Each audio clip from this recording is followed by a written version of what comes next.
नमस्कार दोस्तों, मैं हूं सुधाकर पांडे और आज हम लोग पढ़ेंगे एक्सरसाइज 10th का एक्सरसाइज 3.2। उससे के पहले इसके बारे में हम लोग कुछ जान लेते हैं, जो हमें कॉन्सेप्चुअल चीज़ें जो जाननी है वो।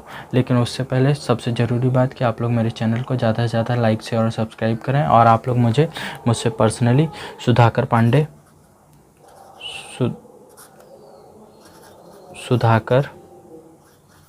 सुधाकर _पांडे _11110 पर क्या कर सकते हैं कि फॉलो कर सकते हैं। ठीक है, तो ये चीज़ें आप ध्यान में रखें। अब हम लोग शुरू करते हैं। तो सबसे पहली चीज़ें कि हमें जान लेना चाहिए कि जो लीनियर इक्वेशन होता है वो किस फॉर्म में होता है। तो जो जनरल फॉर्म होता है लीनियर इक्वेशन का वो होता है ax plus by plus c। ये जनरल फॉर्म होता है। तो अब हम लोग क्या करेंगे कि अब यहाँ पे पेयर ऑफ लीनियर इक्वेशन की बात हो रही है। तो जो जनरल फॉर्म होगा फर्स्ट इक्वेशन का वो होगा a1x plus b1y plus c1। ठीक है, और जो सेकेंड इक्वेशन होगा ठीक है, उसका क्या होगा a2x plus b2y plus c2। अब हम लोग यहाँ पे देखें कि ये जो कोफिशिएंट हैं दोनों इक्वेशन के, तो उन दोनों इक्वेशन के जो कोफिशिएंट हैं उनके बीच में क्या रिलेशन है। यहाँ पे 3 रिलेशंस हैं, हमें पढ़ने हैं।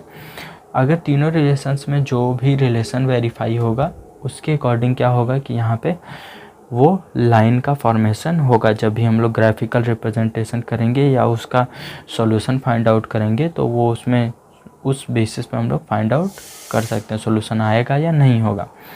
ठीक है, यहाँ पे 2 बातें और हमें जान लेनी है, कंसिस्टेंट और इनकंसिस्टेंट क्या होता है।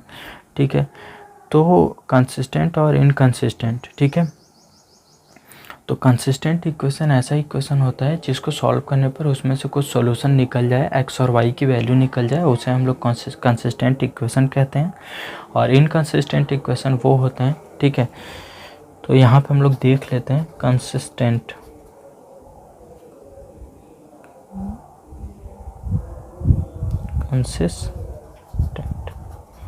तो कंसिस्टेंट क्या होता है, इट हैज़ सॉल्यूशन। तो कंसिस्टेंट इक्वेशन जो होता है उसमें क्या होता है, उसके पास सॉल्यूशन होता है। कोई भी 2 इक्वेशन है उसको सॉल्व करने पे एक्स और वाई की अगर वैल्यू हमें पता चल जाती है तो वो कंसिस्टेंट सॉल्यूशन होता है, मतलब उसका सॉल्यूशन निकल सकता है। और इनकंसिस्टेंट जो होता है, इट हैज़ नो सॉल्यूशन।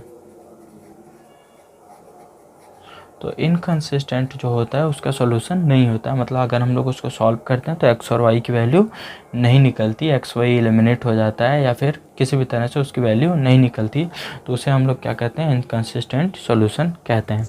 अब जो तीनों कंडीशन है, तो पहली कंडीशन जो है वो क्या है, तो फर्स्ट है कि अगर यहाँ पे जो कोफिशिएंट हैं a1 a2 का रेशियो अगर b1 b2 के रेशियो के इक्वल नहीं है तो जो लाइन होगी, अगर ग्राफिकली रिप्रेजेंट करते हैं तो कैसी लाइन होगी, इंटरसेक्टिंग लाइन होगी। कैसी लाइन होगी,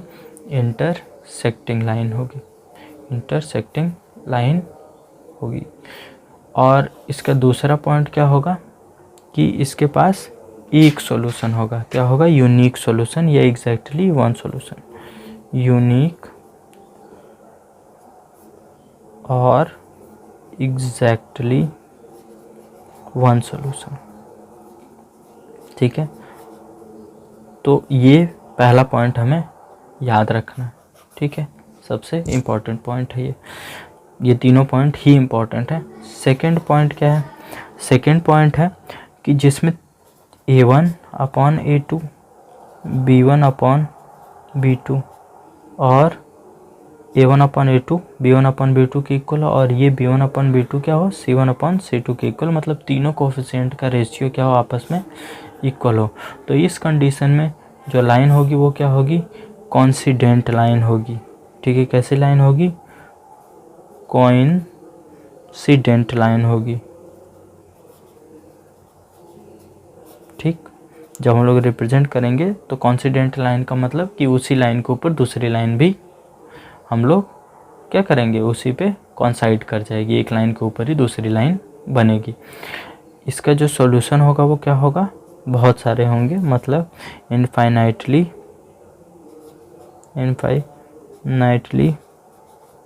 मेनी सॉल्यूशन,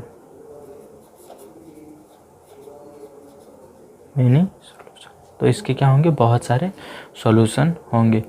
थर्ड, ये भी इम्पोर्टेंट है, थर्ड पॉइंट जो है वो क्या है कि जो रेशियो है A1 A2 का वो क्या है, इक्वल है B1 और B2 के, लेकिन ये इक्वल नहीं है C1 और C2 के रेशियो के।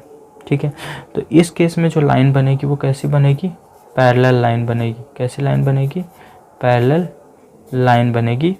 ठीक है, और जो सॉल्यूशन होगा तो कोई सॉल्यूशन नहीं मिलेगा हमें। ठीक, कोई भी ऐसा पॉइंट नहीं होगा जिस पे दोनों लाइन क्या हो, कि दोनों लाइन में कॉमन हो। ठीक है, जो वैल्यू रखने पे दोनों लाइन जस्टिफाई। तो ये इतनी चीज़ें हमें जाननी थी। तो मुझे लगता है कि मैंने जो बताया वो आपको समझ में आया होगा, और आपको समझ में आया तो आप सभी लोग मेरे चैनल को ज़्यादा से ज़्यादा लाइक, शेयर और सब्सक्राइब करें, और मुझे इंस्टाग्राम पर फॉलो भी कर सकते हैं। और मुझसे कुछ पूछना है तो आप लोग कमेंट कर सकते हैं, नहीं तो इंस्टाग्राम पे फॉलो करके वहाँ से भी मुझसे पर्सनली जुड़ सकते हैं, किसी भी सवाल का जवाब पूछ सकते हैं। तो आप सभी लोगों को वीडियो देखने के लिए बहुत बहुत धन्यवाद।